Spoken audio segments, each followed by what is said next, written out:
Es muy grato recibirlo a Alfredo, que tiene desde la biblioteca, que él sabe muy bien todo, y nosotros sabemos muy bien todo lo que él tiene que ver con la biblioteca de Abdeva.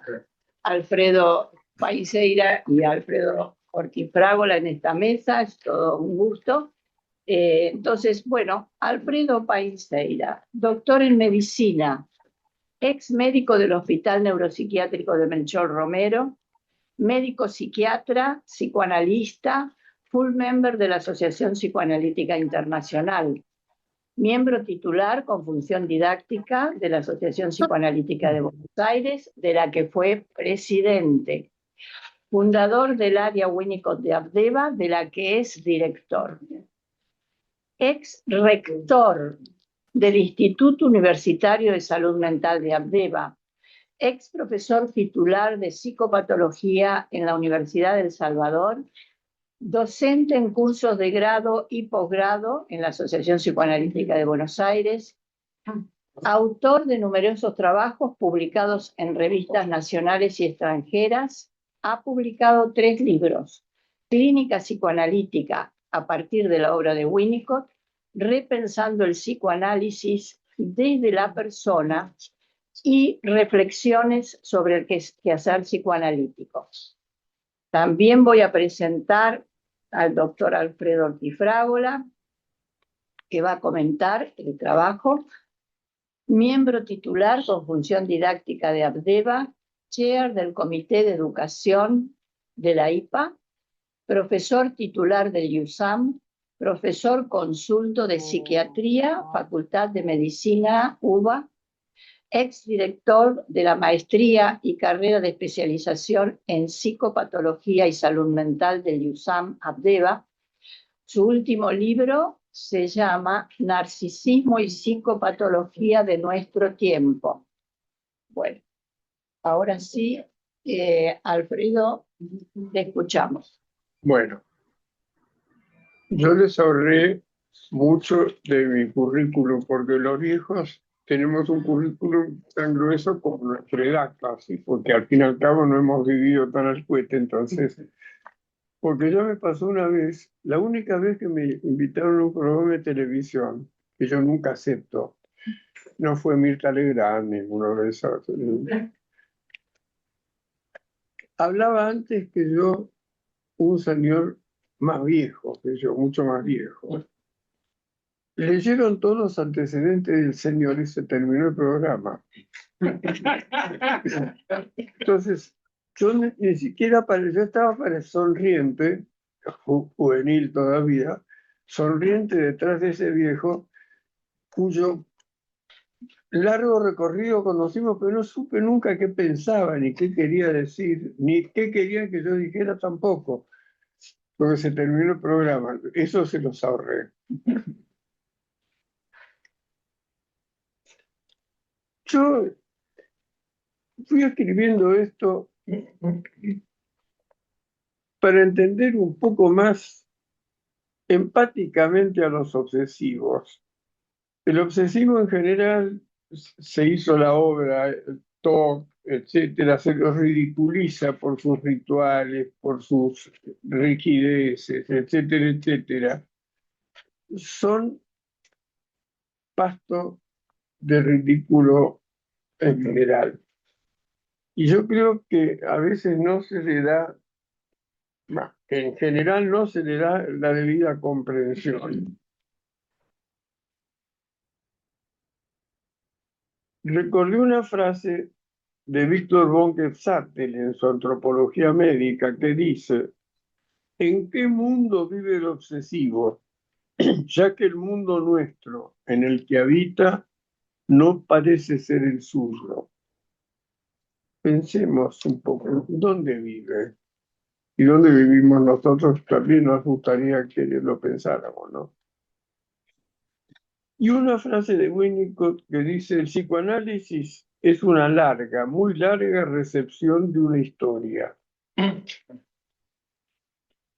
Con el correr de los años he ido otorgando en mi trabajo cada vez más importancia a esa verdad poética que mencionara Winnicott, que señala la absoluta singularidad del sujeto, la persona, que con sus conflictos y con su peculiar manera de vivenciar, que ha ido construyendo su mundo singular, acude a nosotros en busca de ayuda. Y me fui dando cuenta que mi capacidad entrenada de identificación me permitía covivenciar con él lo que vivía. Podía compadecerme de él. Compartir, quiere decir esto, sus estados de ánimo, como paso previo para abordar el presunto material que me iba a aportar. Eso me conducía a lo que en algún momento llamé la dramática, que tiene elementos comunes y suele llevar además el sello individual de las vicisitudes y de la fantasmática propia de cada etapa o momento del desarrollo. Eso me condujo, en el caso del obsesivo, a considerar, por ejemplo, su manera particular de vivenciar el tiempo, de temporalizar.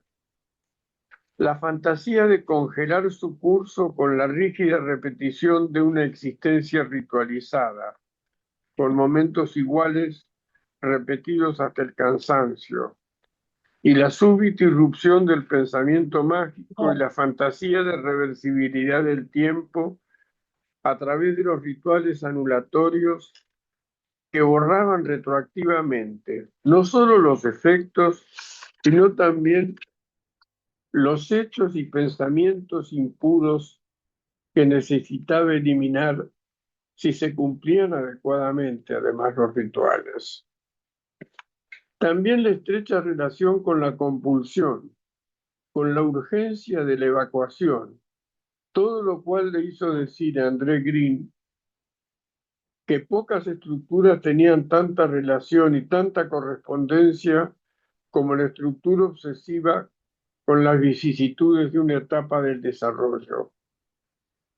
No entender eso es forzar al obsesivo a ser como no es.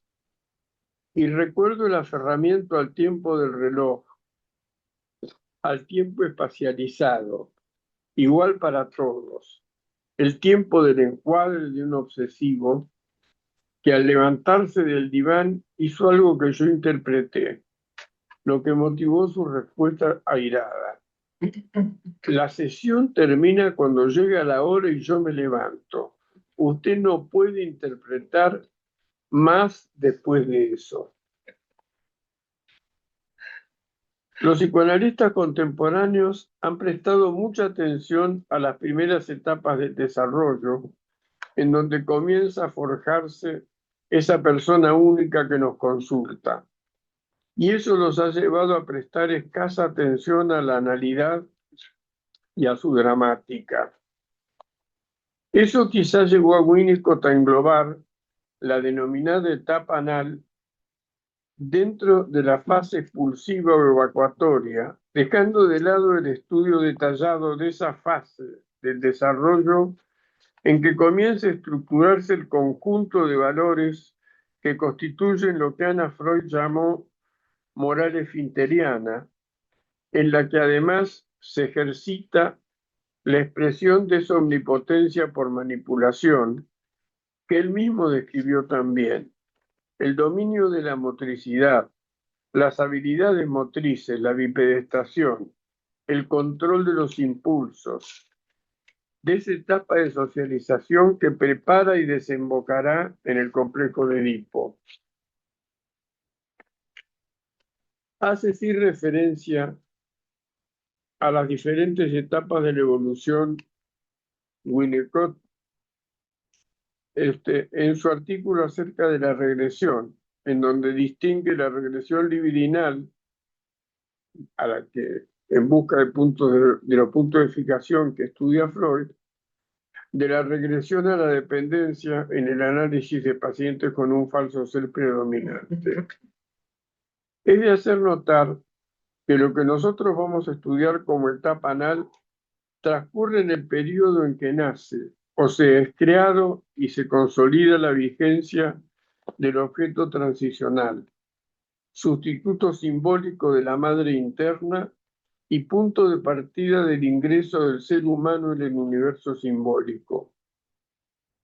Primera posesión no yo, que coincide con el desarrollo rápido del dominio sobre la motricidad, la bipedestación, el idilio con el mundo y el alborozo que ello provoca, que destacará también Margaret Mahler, que acompañan al creciente dominio sobre la propia motricidad, lo que lleva al nacimiento de la omnipotencia por manipulación, que sustituye parcialmente a la omnipotencia mágica del periodo anterior, que como vamos a ver subsiste por debajo de la hiperlógica del obsesivo, y en tantas supersticiones que inundan nuestra vida racional. No pasar debajo de una escalera, no pronunciar determinadas palabras, evitar a ciertas personas que traen mala suerte, o el famoso quiricocho del profesor Vilarro.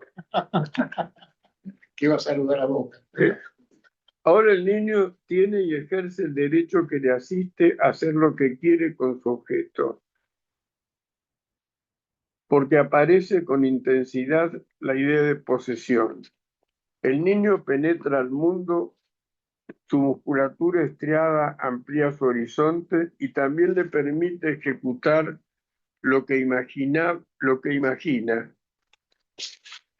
Así ataca, mima y hace lo que quiere con ese nuevo objeto, que es creación y propiedad suya.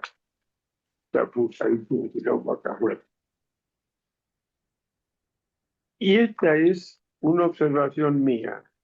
Va a ser similar al trato que el psicópata le va a dar al objeto elegido, sobre el cual va a disfrutar ejerciendo un dominio absoluto. Te vas porque yo quiero que te vayas, ¿no? A la hora que yo quiero te detengo, como dice ese bolero de mi tocayo Juan Alfredo Jiménez, Monumento a la Psicopatía. O sea, todo eso que Winnicott aporta enriquece enormemente la comprensión de la dramática propia de la etapa anal, a la cual, por otra parte, parece otorgarle tan poca importancia. Y aclaro que yo pienso que todo esto importa, porque para analizar a un paciente es indispensable agudizar nuestra capacidad de identificación para imaginar, como nos dice von Gersattel, en qué mundo vive, cómo temporaliza, cuáles son sus temores, cómo percibe la realidad. Todo esto no lo va a curar, pero es un punto de partida para posicionarnos frente al paciente. La etapa anal, desde los aportes de Freud y Abraham, es dividida en dos subetapas, ya lo sabemos, ¿no? Una en la que prevalece la expulsión, la omnipotencia por manipulación, el libre curso de los impulsos, incluidos los agresivos, que coinciden con el desarrollo de la motricidad, de la actividad y la aptitud muscular. Y la secundaria, centrada en el control. Palabra central en toda la vida del obsesivo. El obsesivo vive controlando. Controla a los demás, controla a todos.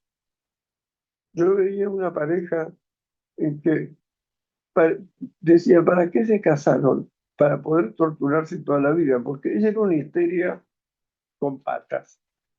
Y él era un neurótico obsesivo con toda la barba. Perfecto. Entonces le decía, ¿a qué hora volvés? ¿Sí? Alrededor de la hora del té. Es una cosa más vaga que alrededor de la hora del té. Entonces él estipulaba que como el té es 5 o'clock tea, era a las 5, ella tenía que venir a las 5. Pero ella, que no tenía un carajo que hacer en la casa porque tenía que hacer otras cosas, llegaba a las 7. Entonces él le preguntaba, ¿no? Si las 7 era alrededor de la hora del té. Bueno, decía ella con sentido del humor, creyendo que podía hacerlo.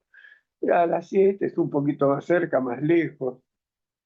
Bueno, toda la vida era así. Después le decía, ¿a qué horas vos pagaste tal? Creo que sí. No, ¿pagaste o no pagaste? Pero yo creo que sí. Sí, pero si yo hablo al banco y digo que creo que pagué, no, entonces empezaba una discusión larguísima. Y se resolvía fácil porque fijándose en los papeles se daban cuenta si pagó o no. Pero prolongaban la discusión eternamente tratando el obsesivo de darle orden a la histeria y la histérica es darle un poco de juego de cintura al obsesivo, ¿no es cierto? Eso no pasa en los matrimonios actuales. ¿Qué? Eso no pasa en los matrimonios actuales. No pasa. Pasa, por supuesto, además se buscan. Se buscan, en general es muy difícil que no pase. Bueno. Y por aquellos detalles de la realidad externa que cambian, el control es muy importante para el obsesivo, porque el obsesivo trata de evitar por todos los medios de enfrentarse con lo imprevisto, con el fantasma de ese descontrol que lo dejaría a merced de sus impulsos. Cada fase del desarrollo tiene, según Erickson, una tarea y una forma de resolver los problemas que ésta presenta. Y agrego yo, una dramática, la totalidad de lo vivenciado se cristalizará en fantasías propias de esta fase del desarrollo, que van constituyendo una fantasmática que nos habita, que nosotros vamos creando y que se va entretejiendo con nuestra historia, que, si bien es absolutamente individual y singular, tiene muchos elementos comunes que podemos rescatar y que nos servirán de mapa que nos permitirá entender mejor lo que puede estar sucediendo a nuestro paciente. La temporalidad es la primera fase en la primera fase de la analidad es la temporalidad de la hora, de la urgencia, y la estructura psicopática nos muestra al psicópata como un experto en el trabajar de apuro, como decían en el barrio, a alguien. Y esa misma condición los lleva a liderar con éxito también situaciones de emergencia, porque suelen ser pilotos de emergencia. En medio de un choque y un gran despelote, es probable que aparezca un psicópata que salva la situación porque dice, no, vos para allá, por para allá, organiza todo. Después que organiza todo, seguramente se queda con la billetera de alguien, pero eso es un perjuicio secundario que hay que soportar. Y el trabajo de apuro del psicópata es conocido. En mi querida ciudad de La Plata, ciudad de los amigos gravosos y los enemigos gratuitos, según decía un poeta muy querido, un poeta gay muy querido de La Plata, decía eso. En una esquina siempre nos juntábamos los muchachos, porque no teníamos otra cosa que hacer. Yo sí, porque venía del consultorio, tenía un rato libre, me iba allí. Y venía un pariente mío que tenía 55 años y nunca había trabajado en su vida y vivía muy bien, a costilla de los demás.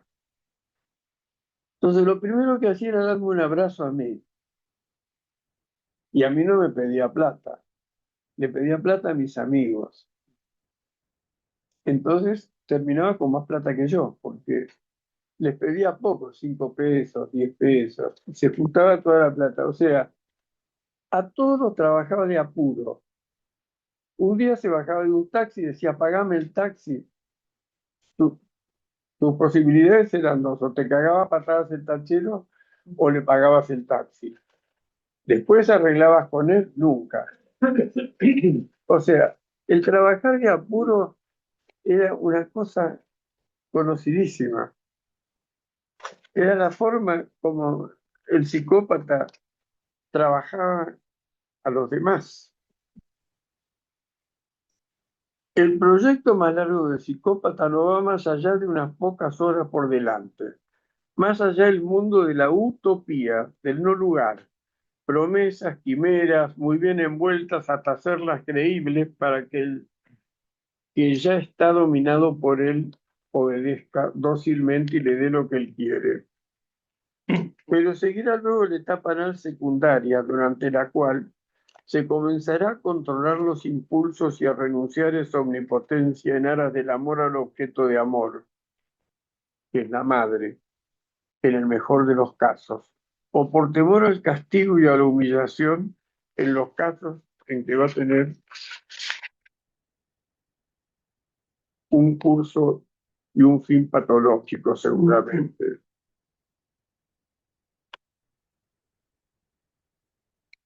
Esta fase del desarrollo, la etapa anal secundaria, tiene características propias que condicionan la manera de percibir la realidad, plagada de detalles que se nivelan y que lo llevan a pensar y a demorar para ubicarse en una situación o a descompensarse cuando la situación cambia bruscamente.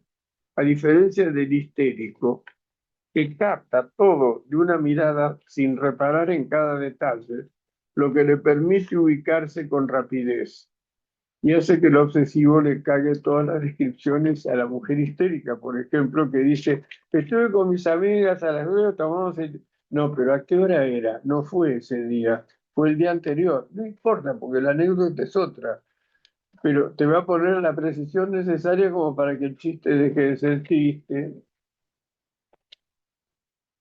y la anécdota se pierda. Es de destacar que con la creación del objeto transicional nace la idea de posesión. Aparece además el uso del no que nos hace libres. Por eso estoy acá, porque no soy libre, yo no sé decir que no. No aprendí. Y por ende de la oposición, propio de la etapa anal secundaria, la mágica palabra que marca la capacidad de oponerse a las pretensiones del otro. Se exagera, su exageración conducirá al oposicionismo, donde no utilizo el no para rechazar lo que no quiero, hacer, recibir, etcétera, sino lo que el otro quiere que haga.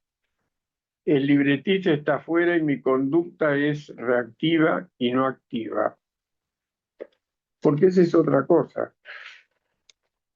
Uno pierde la conducta activa propia de un comportamiento más sano del ser humano para tener una conducta fundamentalmente reactiva. Uno reacciona y cuando uno reacciona, el argumento o el argumentista está afuera. El argumento me lo escriben afuera y yo reacciono frente a algo que desde afuera me mueve. Y eso es muy importante en la vida del obsesivo.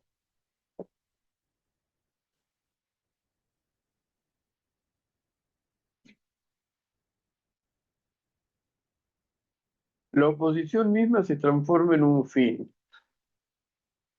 Por otra parte, en esa etapa, precisamente, comienzan a estructurarse los valores convencionales, la denominada por Ana Freud moral finteriana, que ayuda a instaurar la madre.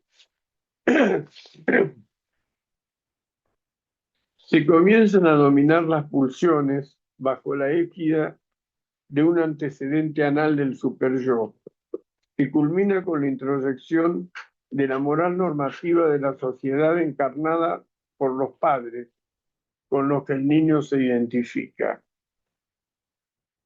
Esa es la moral careta para los adolescentes, que exageran el hecho real, que señala la costumbre, los hábitos y la moral de lo que está bien y de lo que está mal, lo que me va a hacer quedar bien o mal, contrariando muchas veces lo que espontáneamente haríamos.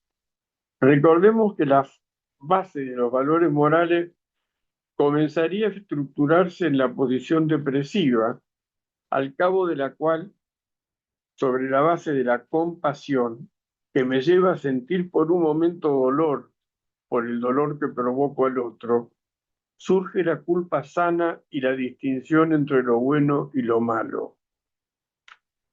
El psiquismo está entonces preparado para incorporar los valores convencionales que permiten la socialización y que varían según las épocas y las culturas. La moral de lo que está bien y de lo que está mal, que se agrega a la base moral esencial de lo bueno y lo malo.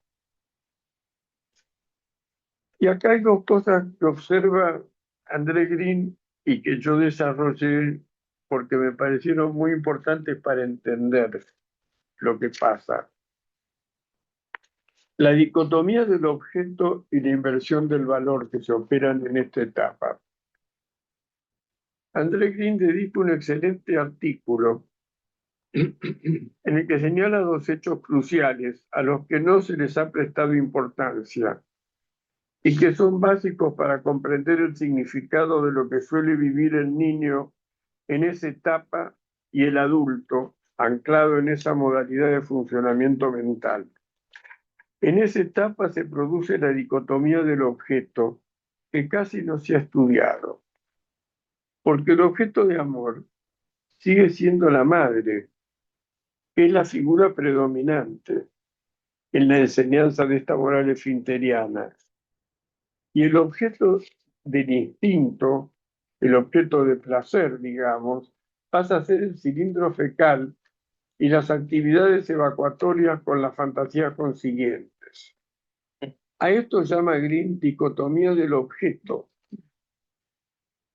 Por otra parte, es en la etapa anal cuando por última vez las fantasías del niño se realizan en el contacto directo con el objeto de la pulsión, el cilindro fecal. El incesto no se consuma, solo se hace en la fantasía.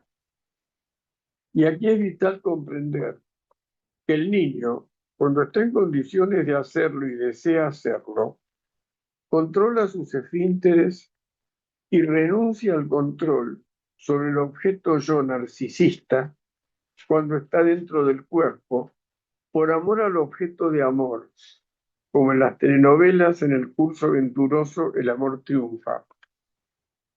O sea, por amor a la madre, el chico renuncia al control omnipotente sobre ese objeto que le produce placer en condiciones normales, y si la madre tiene paciencia y espera.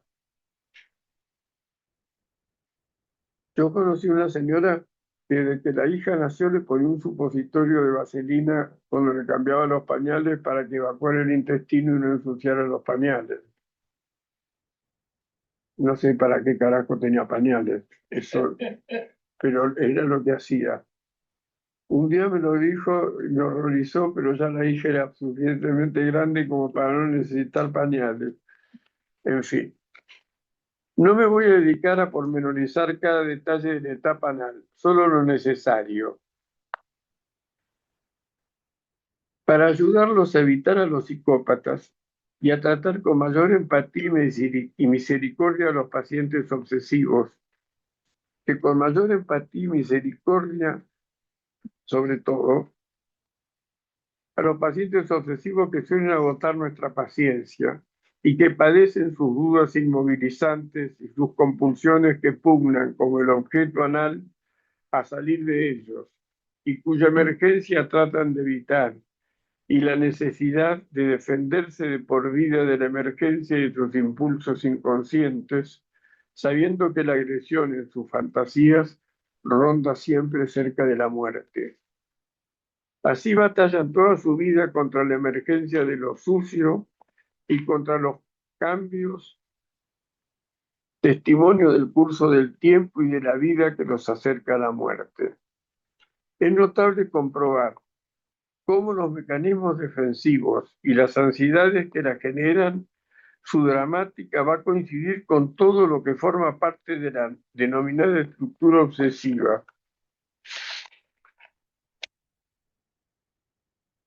que incluyen y condicionan la manera de ver el mundo como lo señala Shapiro en su libro Los estilos neuróticos. Todo lo anterior nos lleva a plantearnos lo que Lieberman describía como la pérdida de la dimensión pragmática, que sin tanta vuelta enfrentamos cada vez que una persona obsesiva cuenta un episodio plagado de detalles innecesarios para nosotros, alejándose de la dimensión pragmática, como nos decía Lieberman, y nos haría exclamar, cortala, decirlo de una vez.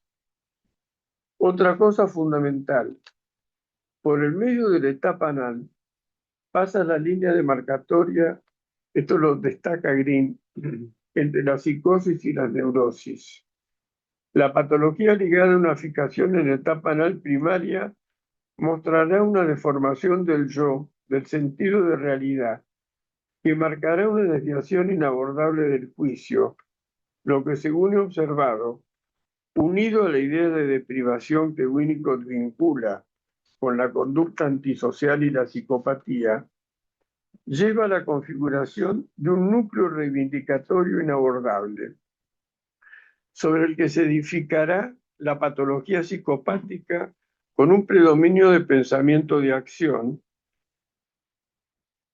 que conlleva a la acción, que induce a la acción al otro, con una fuerza inimaginable y con una mayor elaboración discursiva en la paranoia, lo que transforma ambas patologías en inabordables. No pierdan el tiempo nunca con los psicópatas. A los 91 años he perdido suficiente tiempo con psicópatas como para poder decirle no pierdan más el tiempo.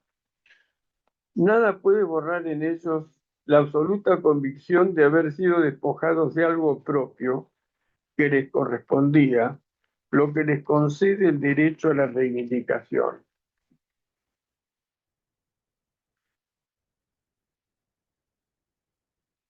Me acuerdo que siempre con Ricardo Abenbourg hablábamos un día de esos de Huellas Perdidos.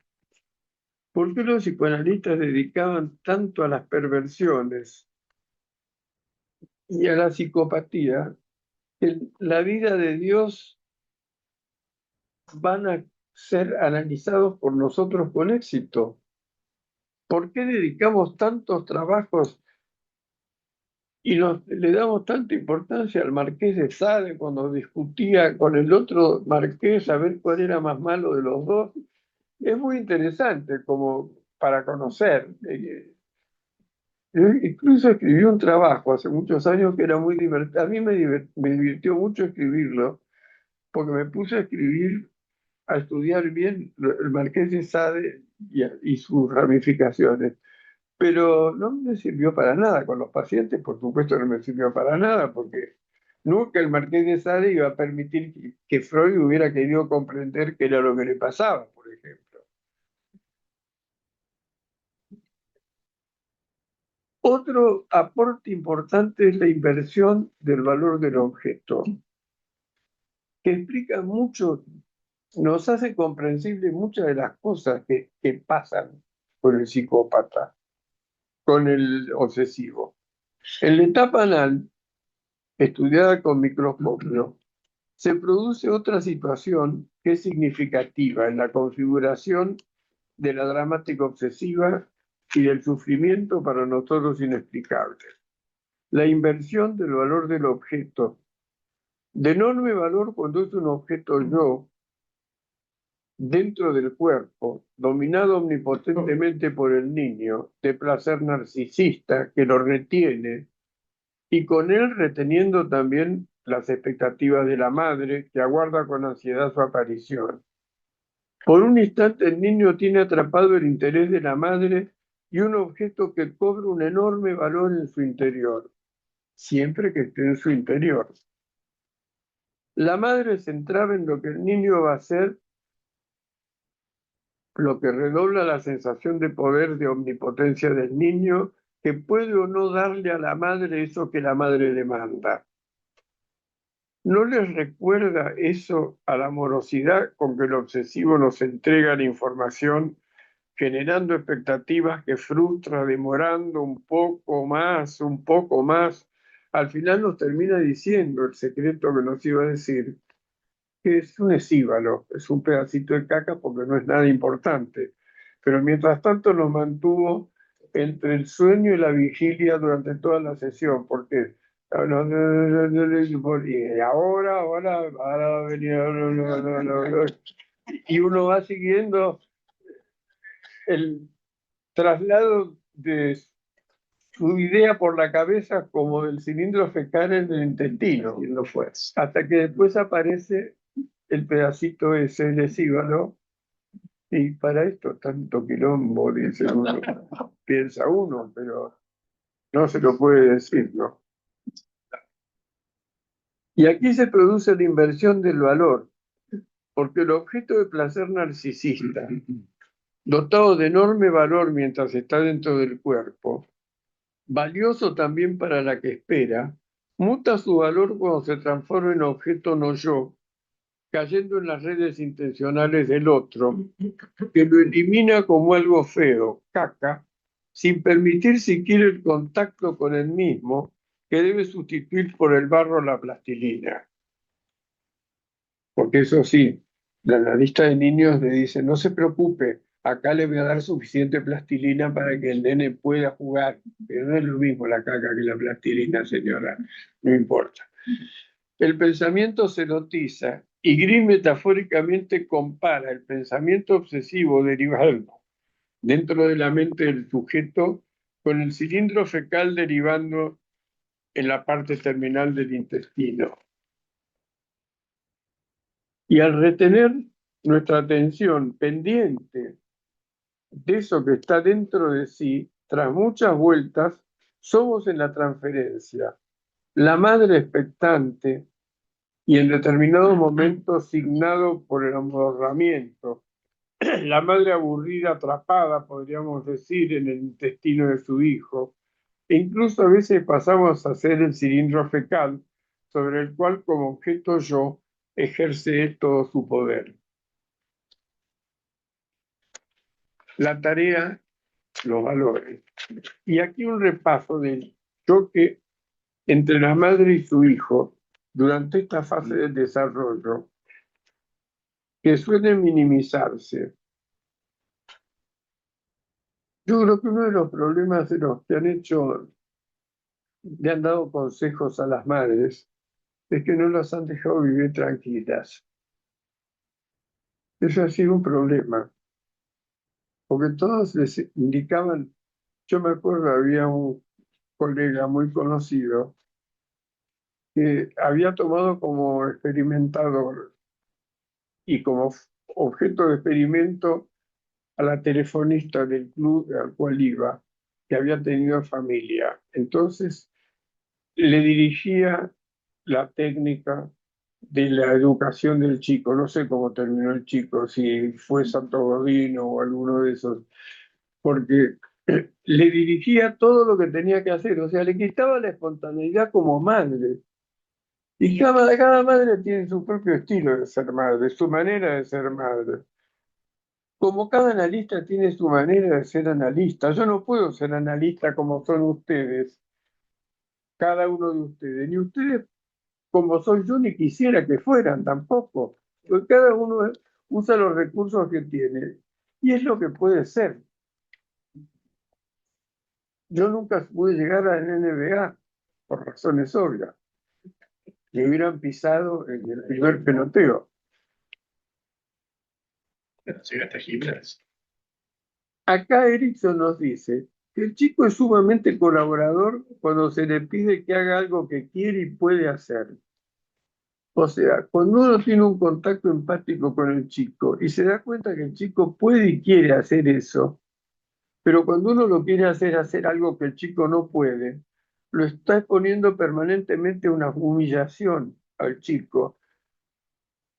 Uno dice, vos sos grande, sí, yo soy grande, pero el chico no es grande. Y para el chico fracasar en una de esas tareas es una herida muy grande, es una humillación muy grande.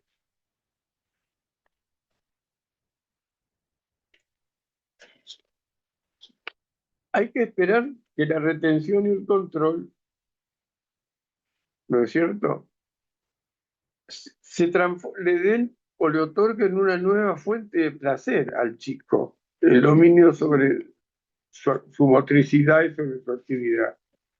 Luego la dicotomía del objeto y la inversión del valor son esenciales para la comprensión de la problemática que subyace a las patologías ligadas a las fijaciones de etapa de la comprensión de la dramática y los conflictos subyacentes, sobre todo a la patología obsesiva.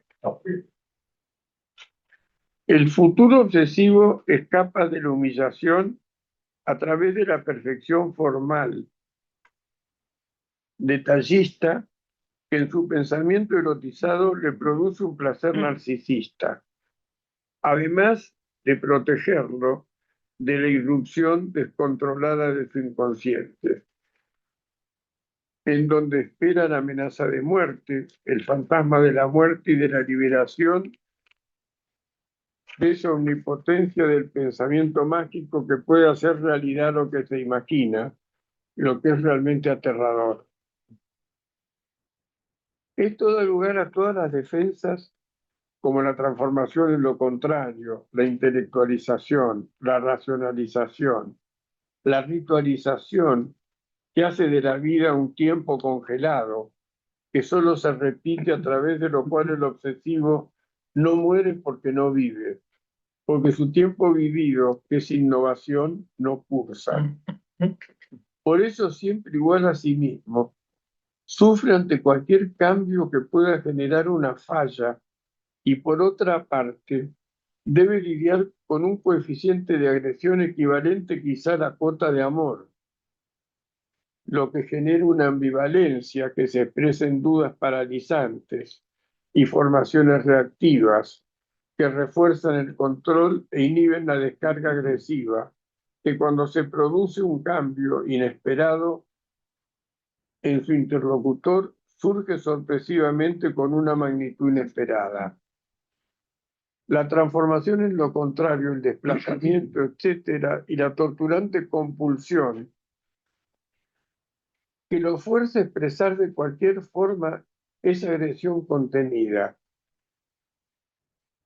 Esa película de Jack Nicholson es una joya.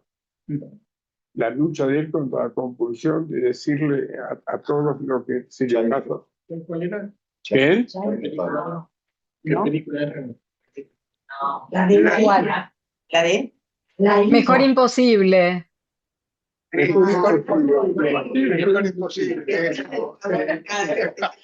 Me hubieran dicho, la tenía. Lo quise sufrir un poco. Yo también me puse obsesivo hoy, no sé por qué. Sí, sería una obsesión. A veces en el ritual de 2 tiempos, por ejemplo, o sea, a veces en el ritual de 2 tiempos del hombre de las ratas, que colocaba una piedra en el coche de su amada y luego quitándola, lo que mágicamente anulaba lo hecho y sus consecuencias.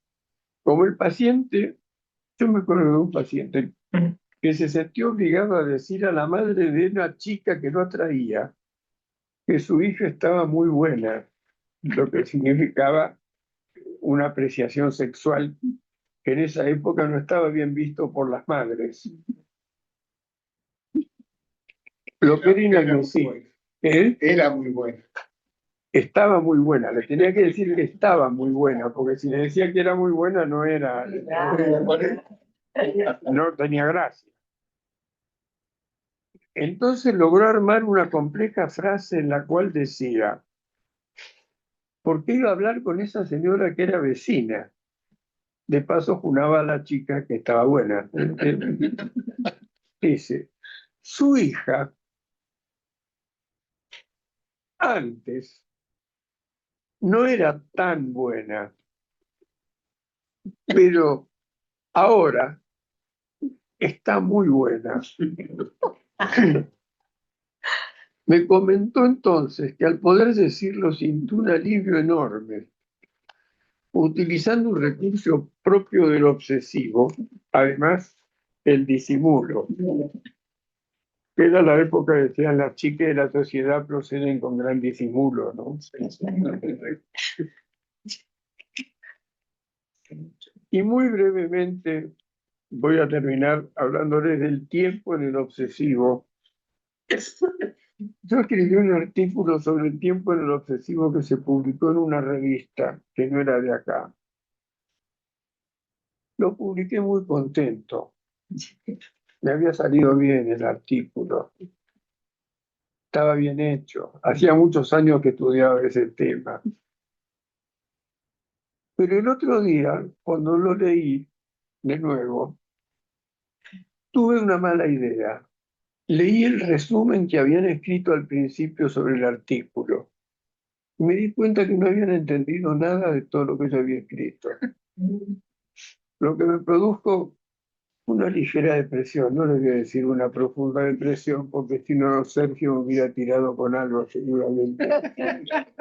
Un tricíclico, con un tricíclico me conformaba, pero no fue para tanto. Dije, pero ¿por qué escribo al pedo? No voy a escribir más al pedo. Porque, Como tampoco atender a los psicópatas. claro, tantas veces he perdido el tiempo, pero bueno. Henri Bergson distingue un tiempo vivido, un tiempo real, y el tiempo espacializado de la física mensurable, fraccionable, que en realidad mide la trayectoria de una aguja en un espacio físico, un cuadrante. El primero es un tiempo dinámico, asociado a la vida misma, el tiempo de la espera, de la esperanza, de la vacilación, del dolor, de los momentos placenteros, de la imaginación creadora. Sucesión continua de la experiencia interna, que es permanente innovación. Se abre a la creatividad, a la improvisación irrepetible, inmensurable, que se despliega interpenetrándose como las notas y los silencios de una melodía. Y hay un tiempo espacializado que nos permite entendernos, que podemos dividir, graficar, medir, y en el cual todos coincidimos. Pero no es el tiempo que vivimos, es acá el tiempo del encuadre. Una de las constantes de la sesión analítica, que no mide lo imposible de medir. Esas sesiones movidas que nos parecen cortas o las sesiones tediosas que no terminan nunca y que nos hacen mirar el reloj. El obsesivo se apegará al tiempo del encuadre hasta que éste entre en cuestión, porque el obsesivo vive simultáneamente en ese tiempo mensurable y en un tiempo mágico secreto que suele aparecer en escena. Hay una primera visión que tenemos de la manera de temporalizar del obsesivo, cuando éste parece inmovilizar el curso del tiempo a través de la ritualización de la existencia. Ya se lo dije esto. Estoy además a salvo de lo imprevisto, si no el tiempo no cursa, no termina, etc. Y acá aparece mi paciente Moisés, el de las tablas de la ley, que después de una interpretación mía que cortaba,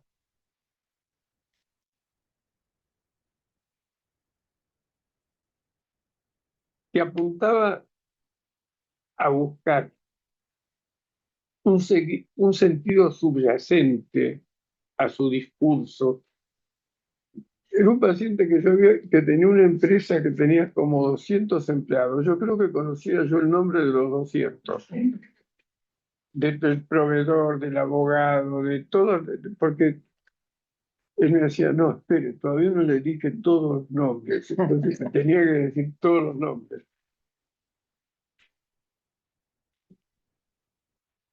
Le hice una interpretación que iba un poco más allá. Entonces él me hizo así, que era como hacía él para rechazar, hacía un gesto anulatorio que levantaba la mano y anulaba lo que yo decía.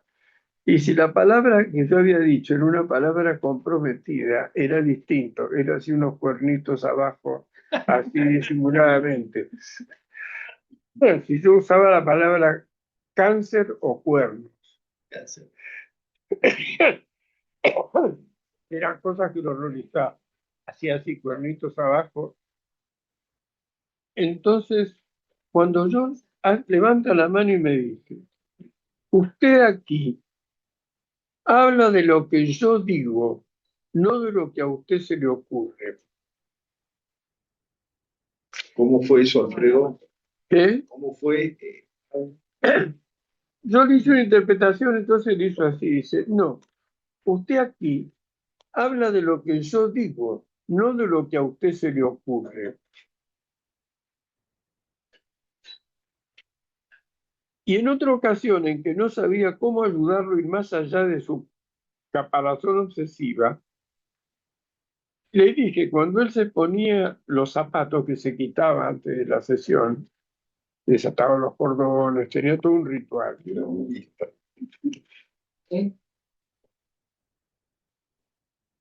Al final ya me tenía superado, ¿no? Entonces le dije, mire, si sigue mirando el mundo por el agujerito del culo, siempre lo va a ver negro. Porque me hablaba de todo el pesimismo, yo le decía una cosa y decía va a ser lo mismo, todo va a ser lo mismo. Entonces le dije, si sigue mirando, entonces me dijo, quiero recordarle que la sesión termina cuando yo me paro y que usted no me puede seguir interpretando. Entonces se aferraba estrictamente a ese tiempo del encuadre. Yo no tenía derecho a hablar si él ya había dado por... Él gobernaba omnipotentemente todo. Eso nos permitió empezar a trabajar sobre ese manejo omnipotente que él hacía de todo. Y empezó a aflojar. Y empezó a hacer una cosa paranoide. Y llegó a decirme, por ejemplo, un día muy compungido, mi mujer me engaña. Cosa imposible a juzgar por lo que yo conocía de la mujer y de él. Lo escuché y le pregunté por qué. Porque perdió un aro. Que perdió un aro. Ah, un aro. Y le digo, doctor, dice, ¿cuándo se sacan los aros las mujeres? Cuando van a tener sexo. Bueno, le llegó la investigación de la mujer mucho tiempo, hasta que un día se lo dijo a la mujer. La mujer, que tenía mucho sentido del humor, se cagó de risa. Le dijo, sos un pelotudo. Se me aflojó la argollita de acá del aro y se me cayó. ¿Cómo ¿De dónde sacaste eso? Que las mujeres se sacan los aros para tener sexo. ¿De dónde lo sacaste? Pero a todo esto le parasitó como 2 meses de vida. En realidad se había aflojado su estructura obsesiva y empezó a oscilar hacia abajo, a establecer vínculos paranoides, persecutorios, empezó a tener algunas reacciones persecutorias también y después salió para adelante. Todo lo que pudo. No te digo que se transformó en Dora, el paciente, ni mucho menos. Podemos hablar mucho de ese fragmento, la anulación mágica. Si el tiempo estipulado se agotó, el del reloj, lo que me diga no existe. Anulación retroactiva. Y pérdida de la dimensión pragmática, porque lo importante era lo que le decía y no cuando se lo decía, que es otra característica que Lieberman destacaba del obsesivo. También al terminar yo de interpretar, hacía siempre un carraspeo imperceptible y un silencio, aislamiento, que evitaba la contaminación de su pensamiento, y con el carraspeo, anulación del posible efecto de lo que yo le decía. Y seguía con un relato de cosas ocurridas y por ende conocidas por él, dejadas caer. Entonces las interpretaciones caían en el vacío, no las recibía. O sea, que el tiempo para el obsesivo es a la vez inmovilidad, desde su sector hiperlógico, o reversible, cuando funciona su pensamiento mágico, vigente en el sector prelógico de la personalidad o de su yo. Porque los rituales anulatorios son muy sutiles y secretos, porque si son públicos, pierden su valor. Si uno los descubre, pierden su valor. Se anula, por ejemplo, lo dicho, pero además lo ocurrido. Se hace realidad la desaparición del pensamiento sucio del acto, de la frase que escuchó, aísla y anula e invierte el curso del tiempo. Es Superman, que en una película llega tarde y no puede salvar a Lucy Lane. Entonces da vuelta a la rotación del mundo y vuelve al día de ayer y la salva. El obsesivo es un Superman silencioso que anula el curso del tiempo o lo revierte protegiéndose. Tuve siempre mucha prudencia para señalar los rituales secretos, disimulados, como mucho de lo que el obsesivo hace, porque eso quizá lo dejaría un momento sin protección. Un apunte para la erotización del pensamiento que se expresa por la satisfacción narcisista que le produce la precisión y el rigor y detallismo con que se expresa, y la irrupción de los instintos cuando aparecen a través de las ideas obsesivas, que al decir de Green, circulan en su cabeza como el cilindro fecal en el intestino, y su lucha para evitar o lograr alguna formación de compromiso para lidiar con sus actos compulsivos. Bueno, nada más, así toda la bola.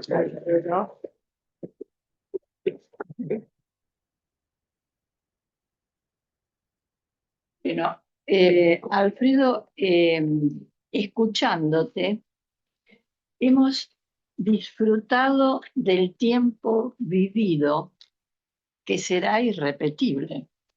Pero el tiempo del encuadre nos lleva a mirar el reloj y darle el espacio temporal a Alfredo Ortiz Fragola, con la esperanza también de disfrutar de su comentario. Así que adelante, Alfredo, te damos la palabra.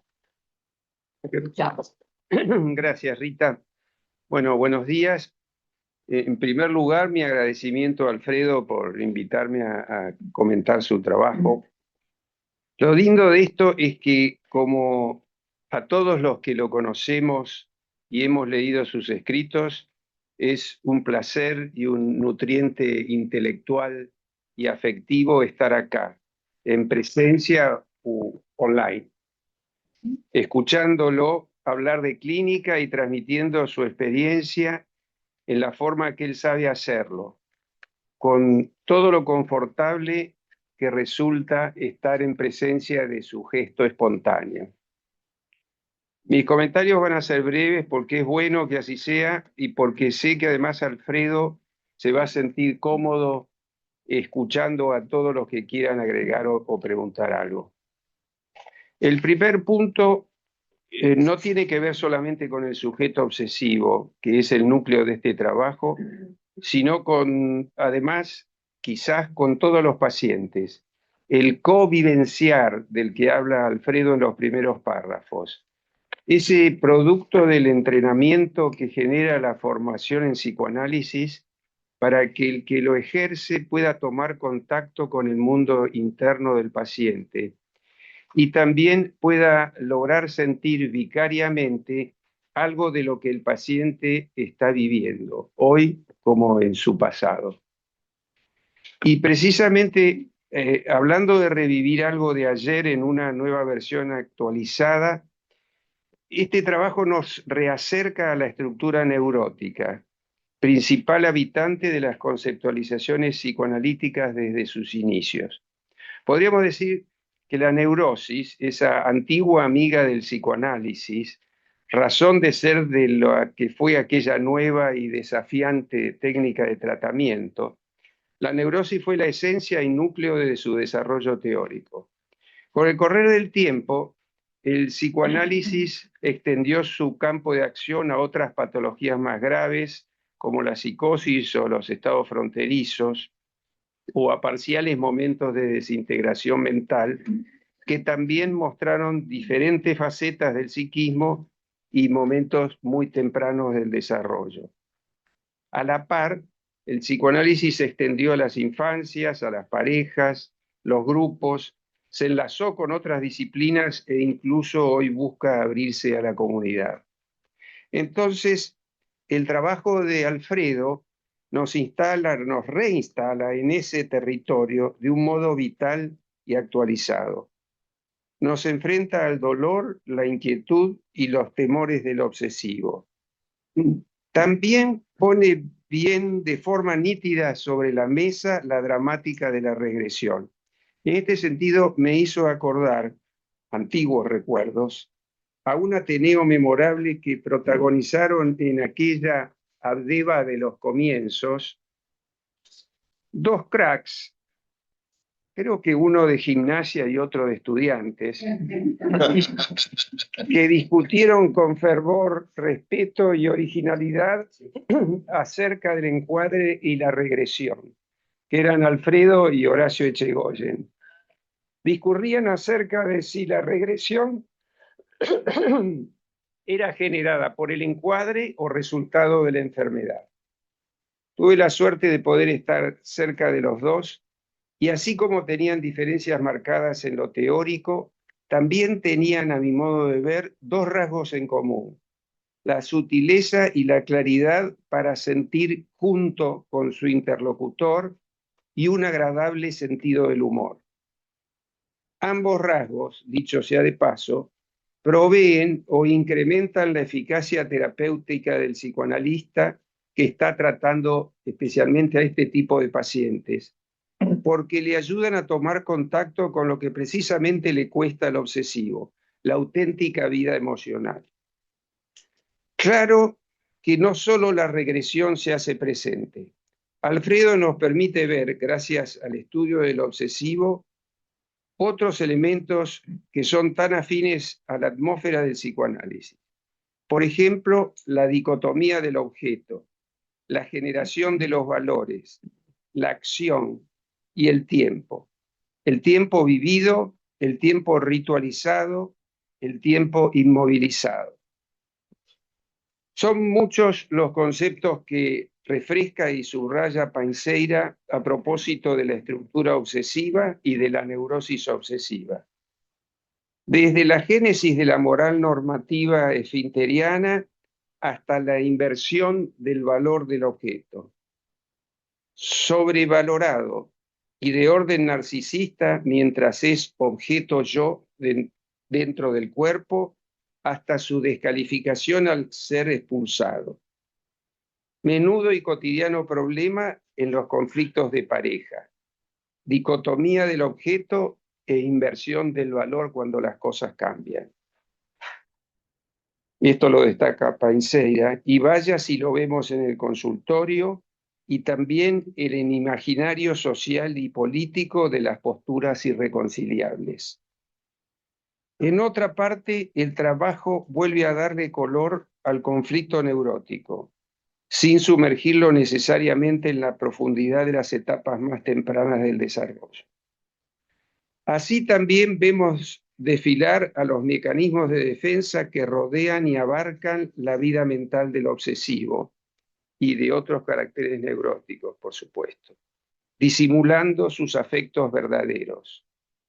No por casualidad Ernest Jones insistía que para el obsesivo la duda es el sustituto intelectual del conflicto emocional. Finalmente, y para darle tiempo a los otros comentarios, es precisamente el tiempo del obsesivo un aspecto de su vida del cual el sujeto es tirano y esclavo, inmóvil, aislado y temeroso, y a la vez impecable, dócil y quejoso. Painzeira cierra su trabajo con referencias al tiempo, la cavilación y los actos compulsivos, algo que vemos en los pacientes obsesivos y o en los pacientes con momentos de funcionamiento obsesivo, que no son lo mismo, pero comparten elementos. André Green decía que para juzgar la pertinencia de una teoría general en psicoanálisis, la piedra de toque sigue siendo la clínica. En las últimas páginas de su texto, Alfredo nos lleva por ese rumbo. Llegan entonces, por un lado, el hombre de las ratas, y por otro, el paciente de Alfredo que ponía límite a las intervenciones de su analista, sobre todo cuando daban en el clavo, si habían concluido ya el tiempo de la sesión.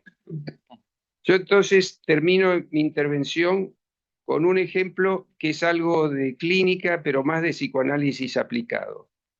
El sujeto en este caso se llamaba Alexei Ivanovich, el protagonista del Jugador, una novela breve pero intensa de Fedor Dostoyevsky, que transcurre en una ciudad balnearia con casino, que no es Mar del Plata.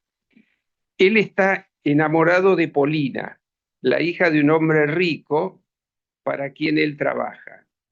Alexei está todo el tiempo abrumado por sus cavilaciones, sus dudas y de a poco también su tentación por el juego. Juega, gana, pierde, repite compulsivamente. Lo mismo con Polina.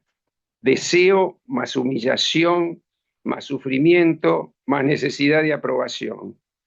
Concibe teorías con las que cree que puede dominar el azar del juego y de la vida. Y así dominar también a la persona amada. Los valores se invierten una y otra vez, transgresión y culpa. Típico. Alexei, sin ser estrictamente un obsesivo, podría ilustrar a casi todas las facetas que Alfredo nos presentó en su trabajo. Aunque, a diferencia de Alfredo, Dostoyevsky, con cierto temperamento culposo y moralista como tenía, escribió esta novela para juntar rápido fondos porque había perdido mucho dinero en el casino. Fedor, no Alfredo, anticipó algo que Freud desarrollará después, que a veces el sujeto obsesivo no quiere curarse de aquello que lo hace sufrir, porque allí hay una satisfacción inconsciente. Bueno.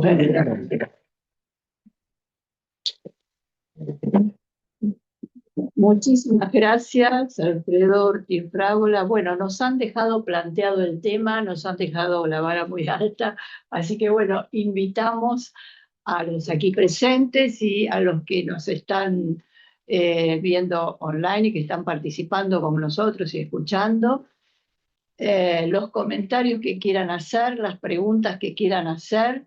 Así que bueno, empezamos nuestro juego, nuestro intercambio clínico, teórico. Les damos la palabra. Bueno, aquí Oscar, adelante, y yo voy controlando también la pantalla. Adelante, Oscar Elvira. Bueno, muchas gracias, Alfredo, a los dos Alfredos, también por participar de este Ateneo Científico que nos honra en Abdeva. Yo quería preguntarte, Alfredo Painseira, y inspirado un poco también en lo que dice Alfredo Ortiz Frágola, ese encuentro entre dos platenses, vos y Horacio Echegoyen, pensar el diálogo entre Winnicott y un autor que me parece que es nodal también para el psicoanálisis, que es Ferenczi. Y me parece que Ferenczi nutrió mucho la obra de Winnicott.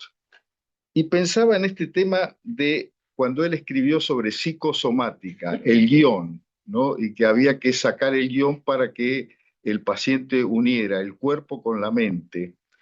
Y Ferenczi habló de el bioanálisis, es decir, que el paciente se presenta con el cuerpo y la mente todo junto. En ese sentido, pensaba que cuando vos hablás de la vida intestinal, ¿no? De alguna forma, el cilindro, que luego sale y se produce un pensamiento o toda una dramática, ahí hay todo un diálogo entre Ferenczi y Winnicott. Me parece eso, ¿no? Te quería preguntar cómo lo pensás vos o cómo lo piensan ustedes. ¿Avanzamos o qué? No sé cómo Yo tienen. quiero hacer una pregunta. La tengo a Claudia Regazzi, allá en, si vamos haciendo soy uno, por Bueno, muchas gracias. Buenos días a todas y todos. Bueno, muchas gracias Alfredo y a los dos Alfredos por las No sé, exposiciones. Claudia Regazzi. no sé qué dice. Ah, no, ¿No a entiendes? ver, A comenzá ver, de nuevo, Claudia, despacito. bueno, bueno. Bueno, Alfredo, quería hacer una pregunta sobre tu exposición, que es en relación a la interpretación. O sea, vos describiste muy claramente toda la conflictiva del paciente y la contratransferencia del analista. Yo querría saber o hablar sobre la interpretación, no tanto el contenido, sino la forma, y pensar si hay alguna relación con los estilos complementarios o si vos en tu experiencia notaste alguna mayor facilidad con algún tipo de estilo en la interpretación al paciente. ¿Me pudiste escuchar? ¿Me pudo escuchar o querés transmitírselo vos? Sí, ¿Está claro? Sí, sí, sí, sí. Sí, escuchó Claudia. sobre la interpretación. A ver. Bueno, entonces seguimos alternando. Sergio, Bueno, la verdad, felicitaciones. Uno no sabe si pedirte el trabajo o plagiarlo. Este, muy bueno, muy lindo. Y gracias Alfredo Ortiz también por el comentario. Mirar el mundo por el agujero del culo. Se me ocurrió vincularlo también con la melancolía y también los mecanismos obsesivos frente a justamente a los sentimientos melancólicos cuando se empiezan a ritualizar. Era, era esta observación clínica, ¿qué pensás de ello? muy bien. Ah, ahora vamos a Guillermo Martínez. Porque ¿Querés? Adelante, adelante. Cuando vos quieras intervenir, avísame. mira, yo creo que en esa vuelta a Freud, yo en uno de mis libros dediqué un artículo correlacionando aportes de Ferenczi y de Winnicott. Porque Ferenczi fue uno de los personajes para miércoles, se enojó alguien. La Navidad. Está. Abraham debe ser que no lo quería mucho a Ferenczi. Abraham, yo sabía que Abraham iba a querer joder, pero El hombre se dedicó a eso. porque nosotros, no sé si Luisito Minuchin participó en ese artículo, pero escribimos un artículo sobre el diario de Ferenczi para un simposio, donde hablábamos del pedido medio desesperado de Ferenczi de ayuda que no recibió en su momento, de que no fue escuchado en su momento, y que recibió, que lo llevó a hacer una serie de intentos técnicos buscando una salida a la rigidez del psicoanálisis que estaba llevándolo a un callejón sin salida en el cual en parte siguió. Quizás el planteo que en su momento hizo Ferenczi tendía a la búsqueda de una mayor humanización del psicoanálisis. Y en eso hay una coincidencia muy grande con los esfuerzos de Winnicott al respecto. Quizás los intentos de Ferenczi fueron intentos fallidos. En la medida, mira, yo leía hace años a Minkowski. Minkowski era un psiquiatra francés muy influenciado por las ideas de Bergson. Él hablaba de la creatividad y decía que la creatividad, cuando no encuentra interlocución, se pierde, se va enajenando, se va perdiendo. Que se necesita interlocución para poder responder a esa interlocución, e ir perfeccionando esa objeción y esa idea que uno tiene y poder desarrollarla. Ferenczi careció de esa interlocución. A Ferenczi lo redescubren años después, pero terminó mal su vida, terminó solo, bastante enfermo, etcétera, etcétera.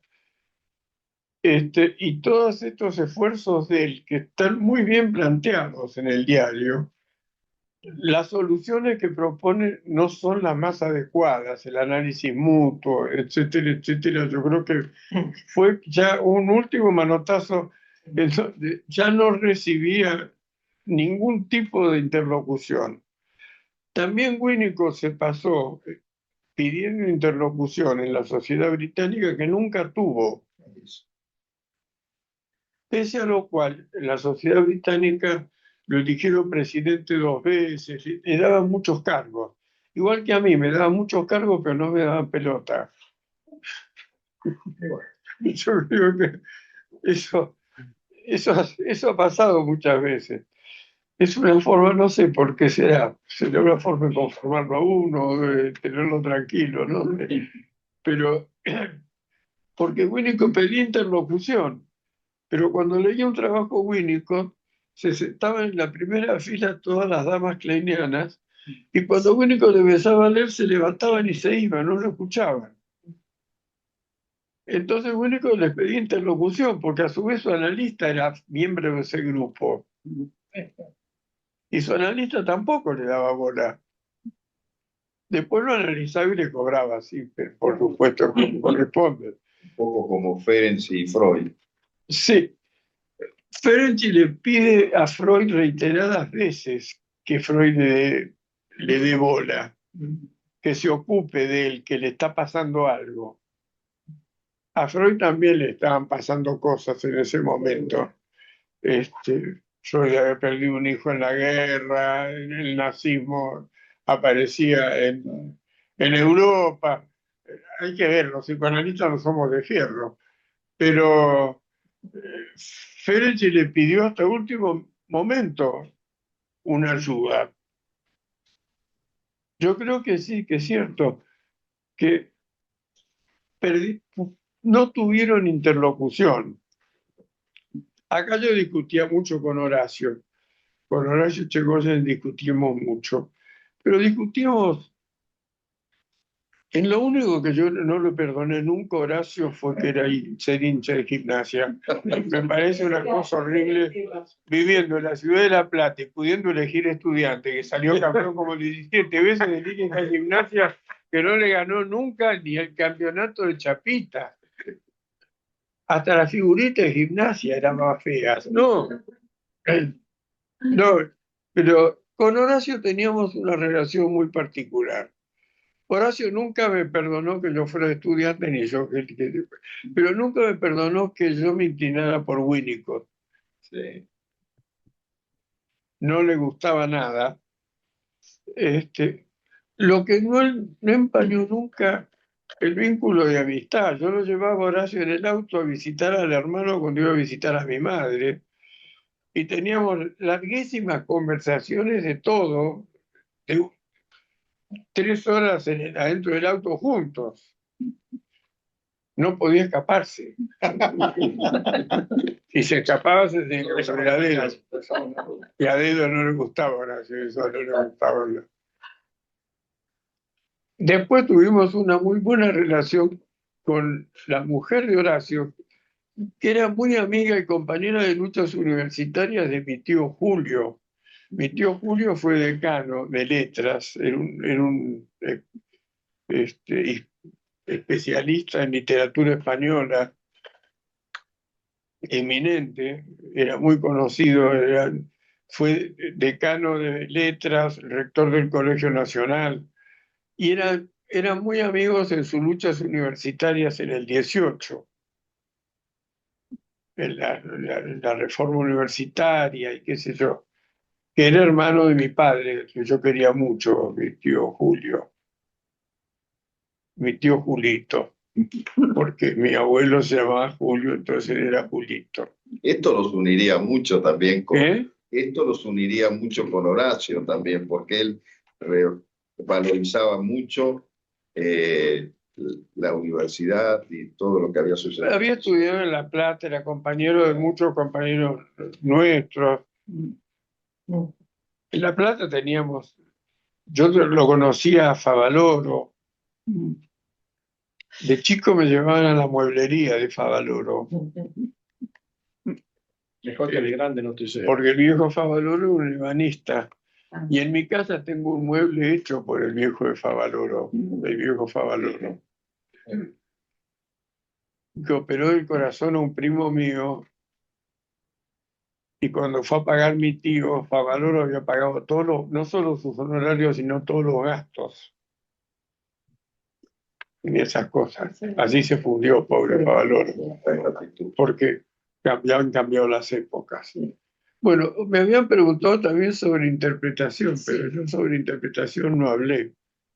¿Querés hablar ahora sobre interpretación o seguimos No, la ronda? tendría que tener un material clínico, emplear Yo en general tomaba como cierta referencia los estilos neuróticos de Shapiro, que es un libro muy interesante que no se ha difundido, y los trabajos de Lieberman, que son muy interesantes, para hacerme entender por alguien,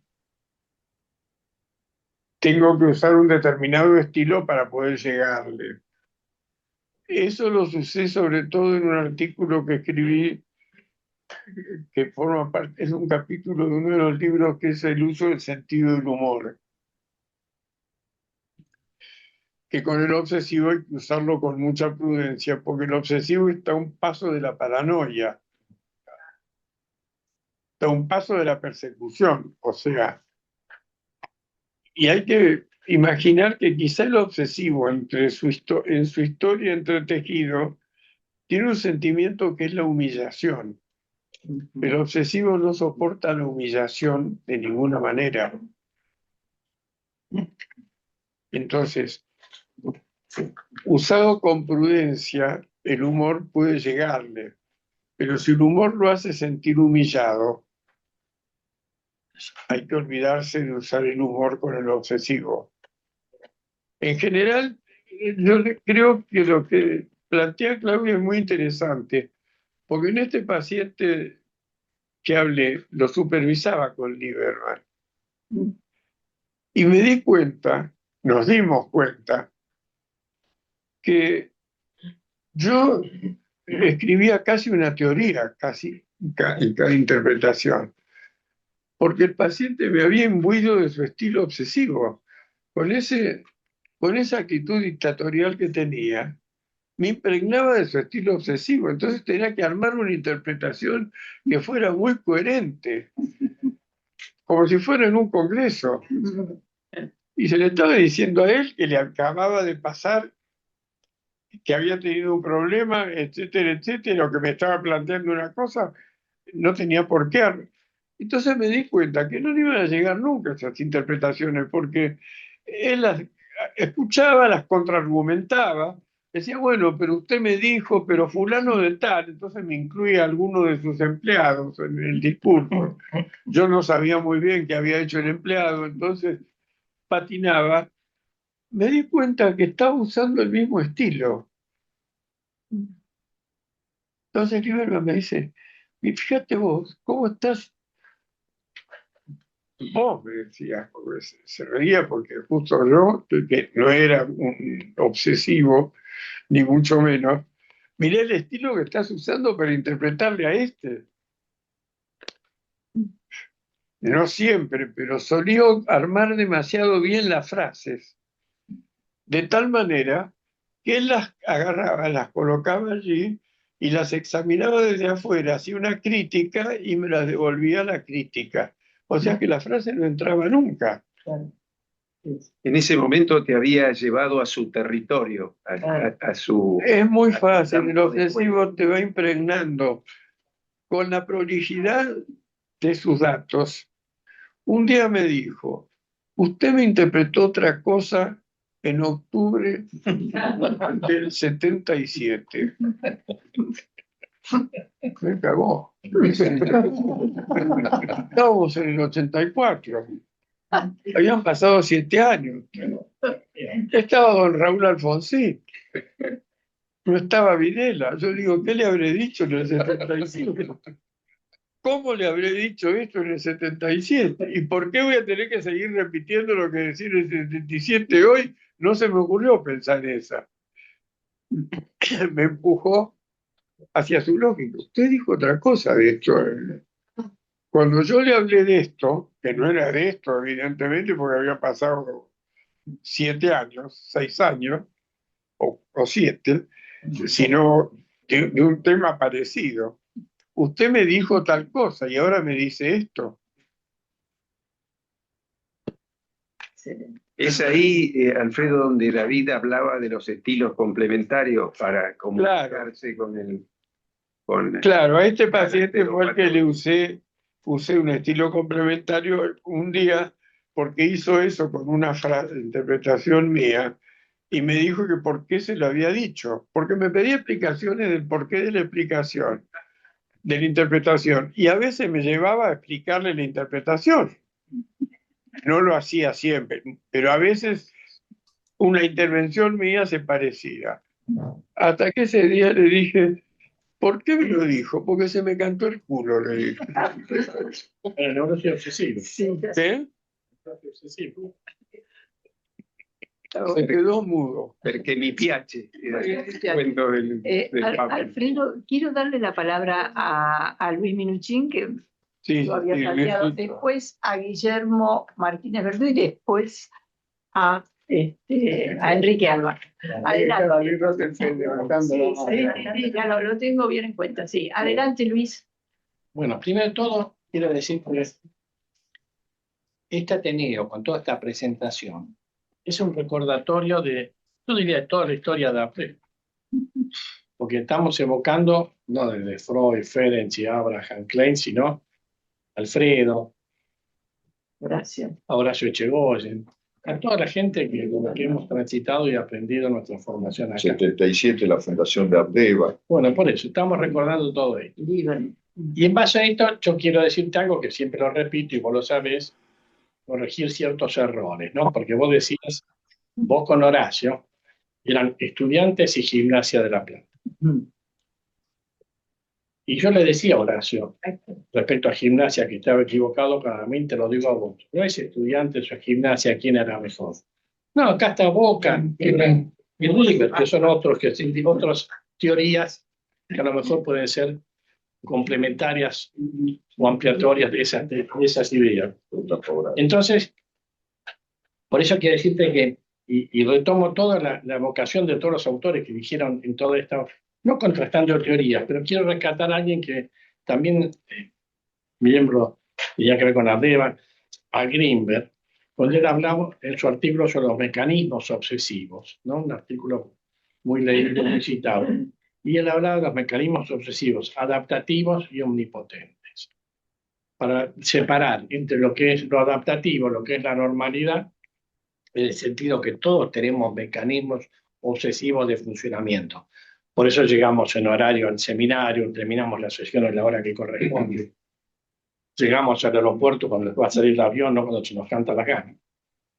Y la otra cosa que hace mecanismos obsesivos adaptativos que son acerca de la normalidad.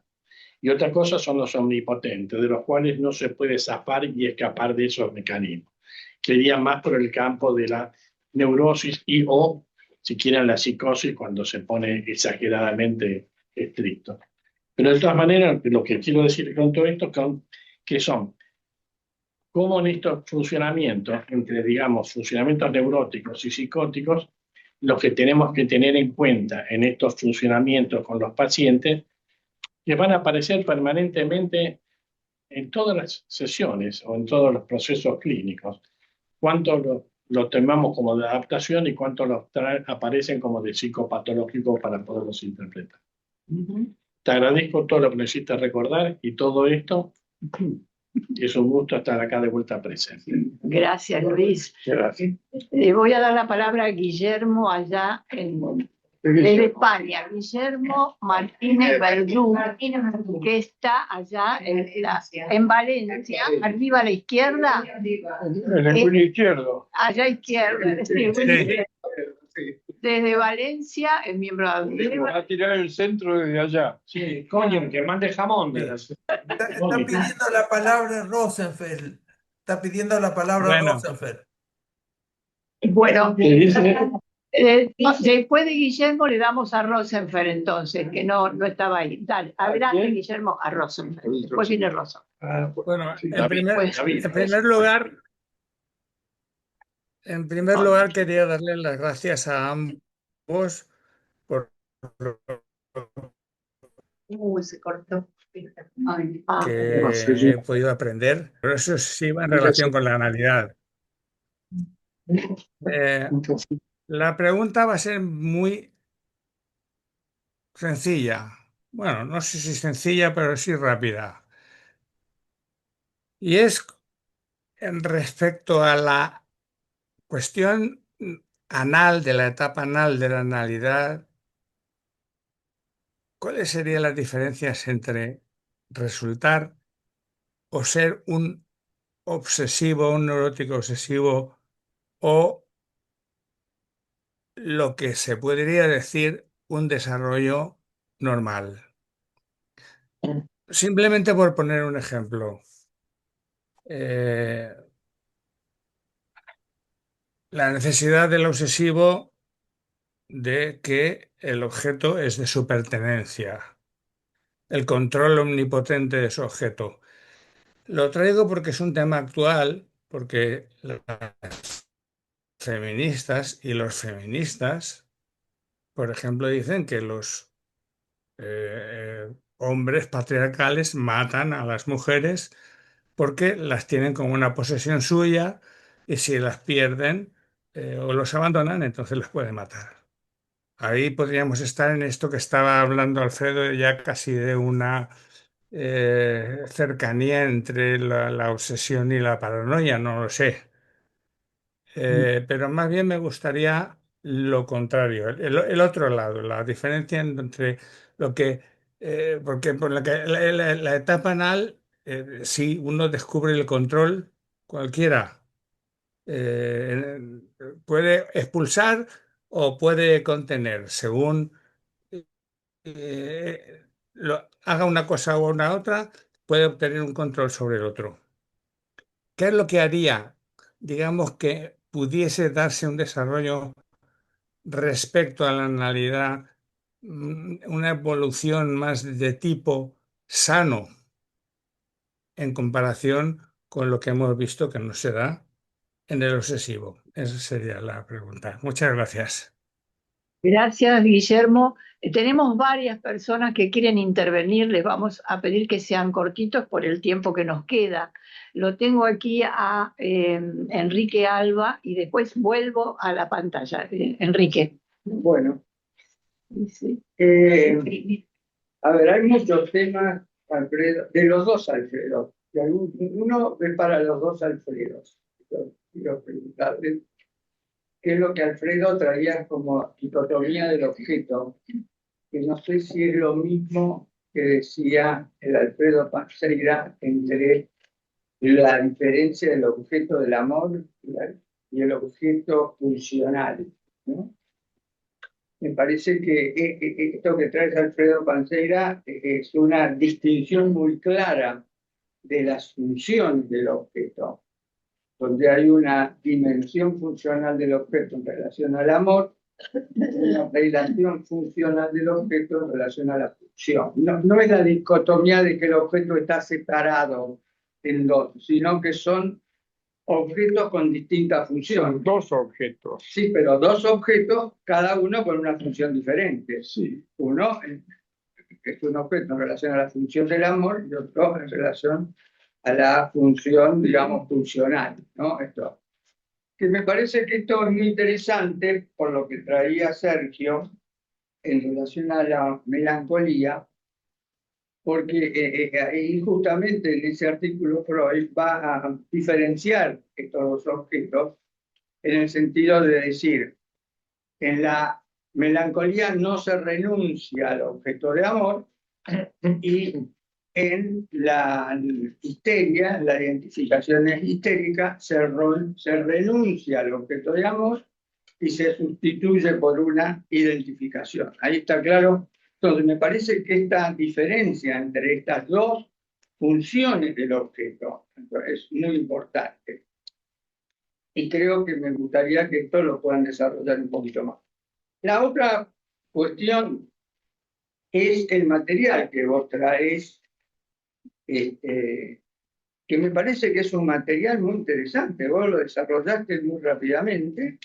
Este diálogo psicoanalítico, ¿no?, entre lo que dice el paciente y lo que vos le decís cuando vos le decís el agujerito del culo. Porque ahí vos le mostrás al paciente que a vos se te ocurrió algo que él no dijo. Porque él se quejaba de que usted habla de lo que yo digo y no de lo que a usted se le ocurre. Y vos le mandás una que es una ocurrencia tuya, ¿cierto? Clara. Y me parece que ahí le saliste de esto que decía Lieberman, de ser el complementario, que fuiste a otro lugar. Me parece muy interesante. Y sobre todo, por la respuesta del paciente en cuanto a que él reafirma. Bueno, la sesión termina cuando yo me paro, ¿no? Pero más allá de eso, él viene con una especie de delirio obsesivo, que mi mujer me engaña porque perdió un aro. Y a mí se me ocurre de que hay una relación entre este delirio obsesivo que tiene que ver con un aro y tu intervención con el agujerito del culo, porque hay una función de desplazamiento del agujerito. Pasó del agujerito del culo al agujerito del aro. Y me parece que en ese sentido, tu interpretación, si bien desencadenó un síntoma transitorio, como dirían algunos analistas, ¿no? Un síntoma puede ser un delirio transitorio. Me parece que esa intervención fue fundamental. Y yo creo que en ese sentido, Enrique, si mostrás claramente tu forma de intervenir, no con un chiste, porque esto no es un chiste, eso es una ocurrencia tuya. Es un misil. Bueno, sí, por favor, Rosenfeld, David, te escuchamos. Bueno, habla Rosenfeld. Sí, acá Yo lo estamos. que quiero, ¿se escucha?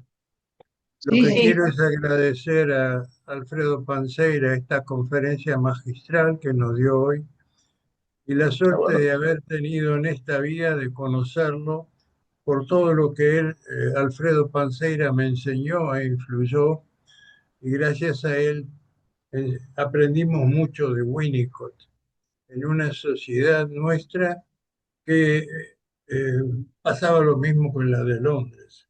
A mí me rechazaron una monografía porque no había incluido la envidia de Melanie Klein. Pasó en esta sociedad psicoanalítica de Buenos Aires.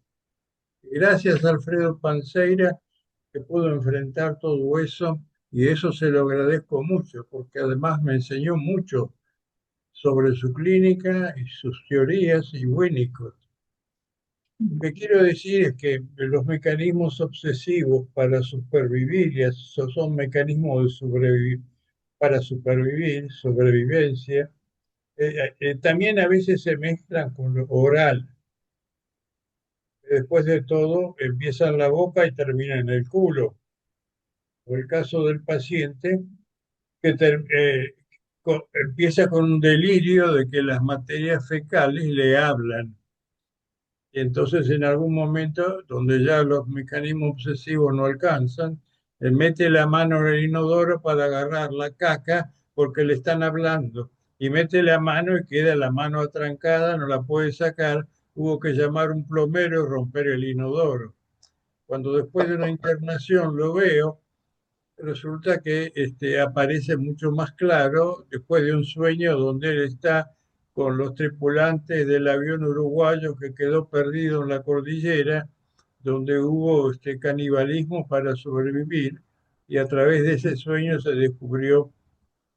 descubrimos cómo él creía que comía una persona de su infancia. Y ahí se mezcló que no era solo anal, sino dependía a quién comía y carcomía. De todas maneras, me restringo en el tiempo porque ya falta muy poco para terminar, pero mi agradecimiento eterno por todo lo que me enseñó Alfredo Palseira, que además transmitió serenidad y honestidad como presidente de la Asociación Psicoanalítica de Buenos Aires. Gracias.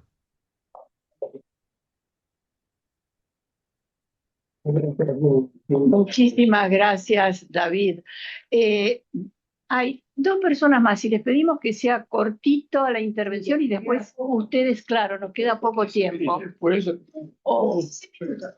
Después una pregunta tendrá, porque contestar todas esas cosas. Bueno, entonces, si no, le damos la palabra. Bueno, Marcos, ¿puede ser cortito tu intervención? Marcos estaba en Schnick. Sí, va a ser cortita, va a ser cortita. Quería volver un poquitito al tema de Ferenczi, Winnicott, y por ahí tener en cuenta que Ferenczi fue uno de los primeros desterrados del mundo psicoanalítico hasta su muerte. De alguna manera, es cierto, como se decía al comienzo, creo, Oscar, que 2 veces vos, Alfredo Panseira, 2 veces fue propuesto para ser presidente de la Internacional, pero eran momentos en donde Ferenczi no encajaba con el mundo que lo rodeaba psicoanalítico. Pero más allá de eso, yo creo que hay enseñanzas que nos dan los distintos autores, que a veces nos dejamos llevar por los prejuicios. Ferenczi creo que ha sido uno de ellos, pero sin embargo hoy el tema de infringir son temas que son términos que para mí como analista me parecen importantes, siempre y cuando conserve la sinceridad de decir cuándo lo que infringí ha sido saludable y cuándo no. Y eso es algo que viene históricamente de la historia de Ferenczi. Inclusive en los encuentros o desencuentros con Freud. Y creo que esto es un tema muy importante, no solamente por el tema del obsesivo, también de los pacientes obsesivos, sino de la psicopatología en general, y acá un poco a Ortigas Frágola, que también fue profesor mío en psicopatología. De alguna manera tenemos que tener algo de infringir. Los pacientes son iguales, no se repiten con los textos. Un abrazo y gracias por el Ateneo de lujo. Gracias, Marco. Le pido disculpas a Luis Lancel, pero le quiero dar la palabra a los dos Alfredo Ortiz Frágola y Alfredo Panseira, para que respondan lo que Sí, ustedes quieran. hablo yo primero, que es muy cortito, Listo. y Alfredo Adelante. cierra Sí, sí, todo sí, sí. Adelante, adelante. No, yo hay mucho que vos. Hay muchas cosas para que vos, para que se te ocurra. No, Pero no yo era. contestar nada. ¿Cómo? Yo Tengo que mira, contestar tantas cosas que no puedo contestar nada. Espera. vos se te va a ocurrir algo. Adelante. Vos se te va a ocurrir algo más divertido.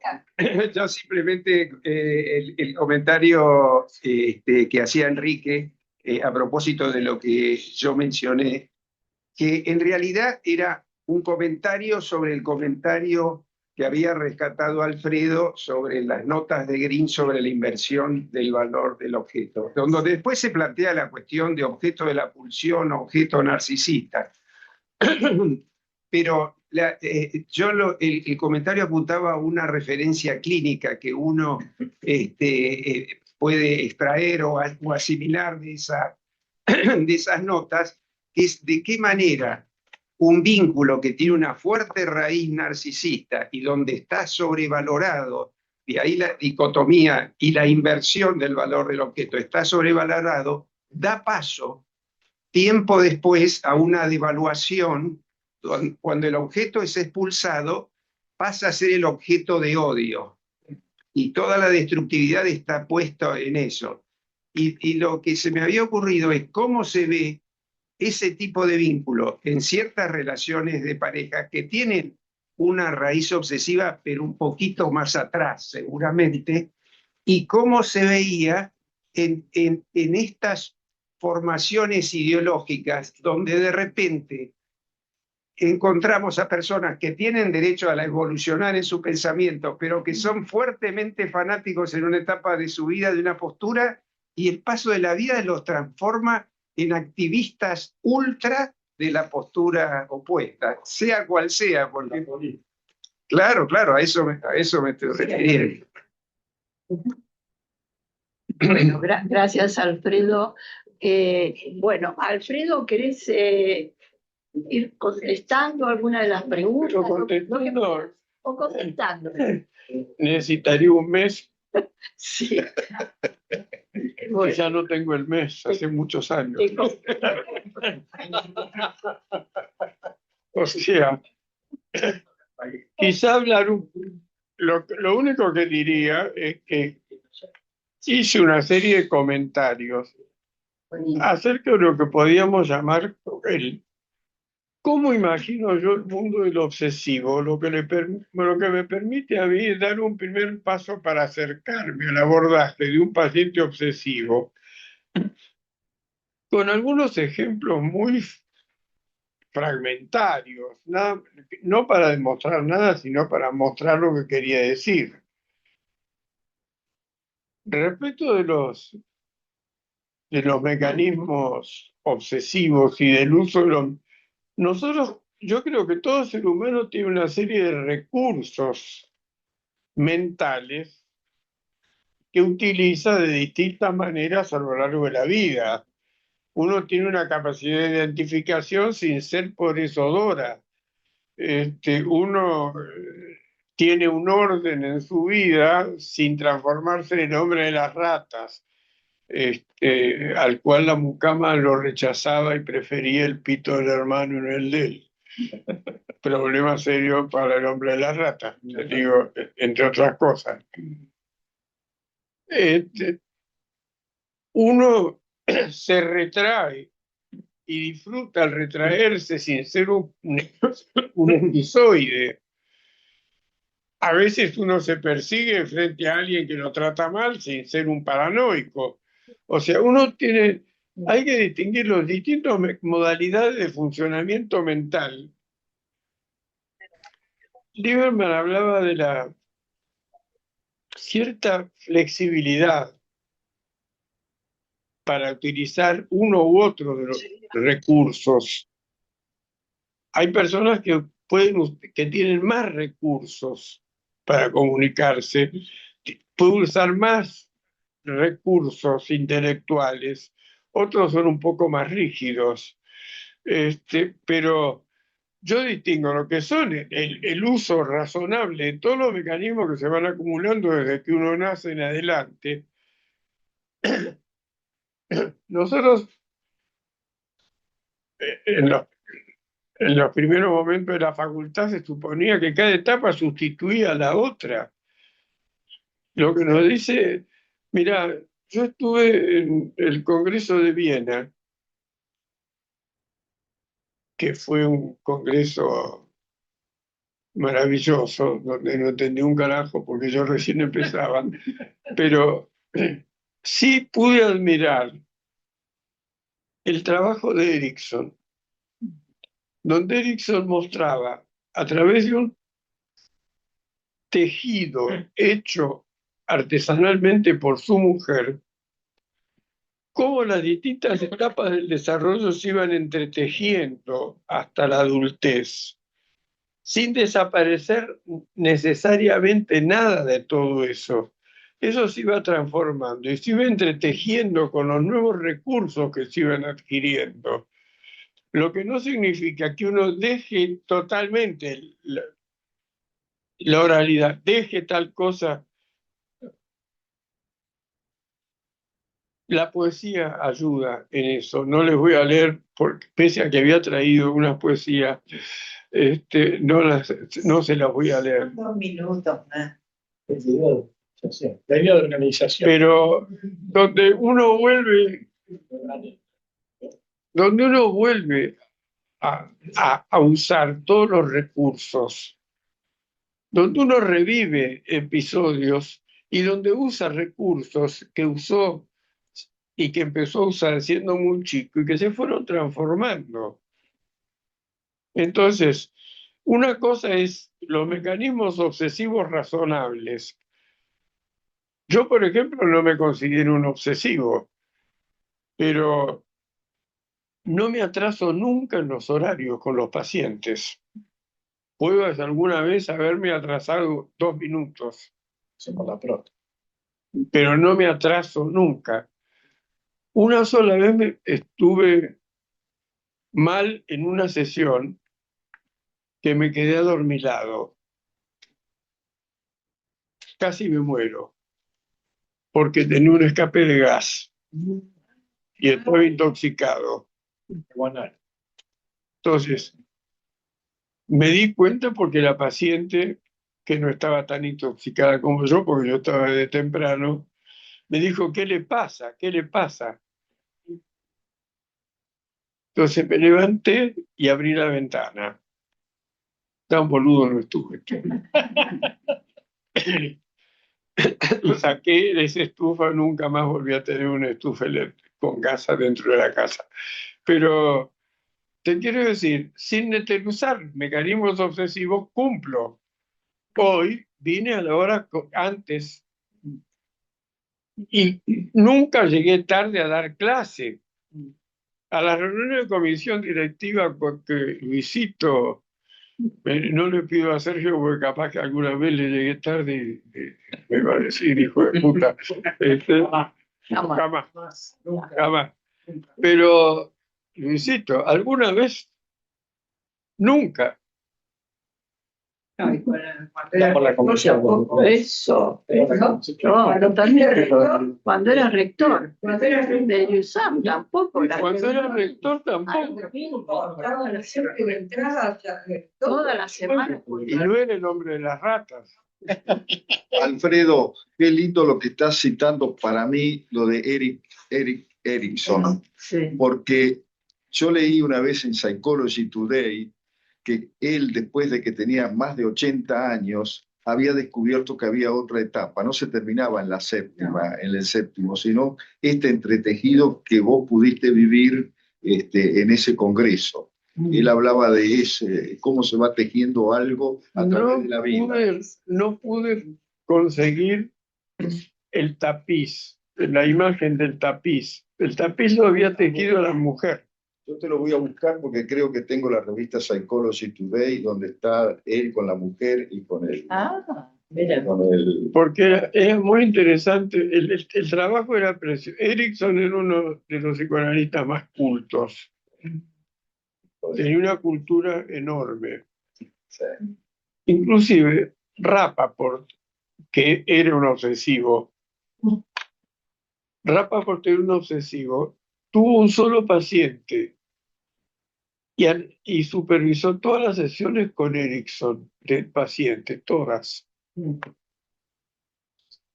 Era un hombre muy inteligente, Rappaport, un sistematizador del análisis de la escuela del yo americana, pero era un obsesivo de libros. Tenía un solo paciente y lo supervisaba con Erickson. Y Erickson era un tipo con mucha capacidad artística, con una gran capacidad creativa, ¿no es cierto? Y ese día fue un lujo escucharlo a él. Ahí la conocí a Ana Freud también, y a la guardaespaldas que tenía, que era más grandota que ella, que casi me caga trompada por acercarme, pero no me acerqué con malas intenciones, te aseguro. Era imposible acercarse con malas intenciones a Ana Freud. Estaba buena, quedó virgen por eso. Estaba buena. Quedó virgen por eso. Bueno, yo le quería decir que estaba buena. Que antes no era tan buena, pero que ahora estaba buena. Pero no me dejaron decir. Bueno, hemos llegado a la música. ¡Bravo! ¡Bravo!